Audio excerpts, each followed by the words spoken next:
Average average വലിയതായിട്ട് എനിക്ക് തോന്നുന്നു. കമലഹാസൻ അഭിനയം നിർത്തനാണ് നല്ലതാണ് അഭിപ്രായം.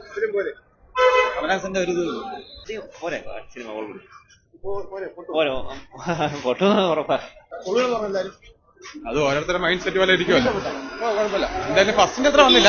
ബാക്കി തേർഡ് പാർട്ടി കൊള്ളത്തില്ല കൊള്ളത്തില്ല ഫസ്റ്റ് ഹാഫിന്റെ വില കളഞ്ഞു.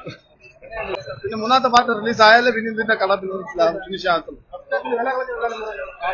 സ്ലോ പക്ഷെ വളരെ ക്ലാസിക്കായിട്ട് കാണുന്നുണ്ട്.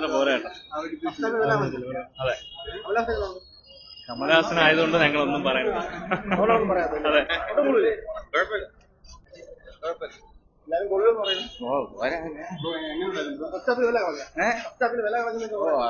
കുറച്ച് പോരായ്മയാണ്. ഫ്രീ വന്നാലേ ഇത് മനസ്സിലാവത്തുള്ളൂ.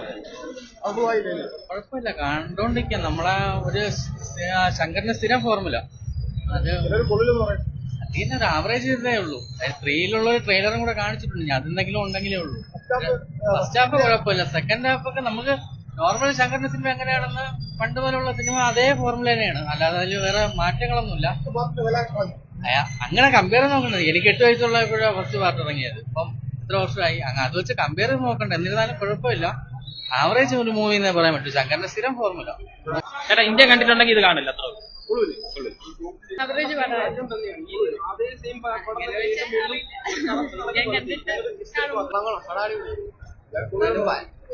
അത്ര വന്നില്ല.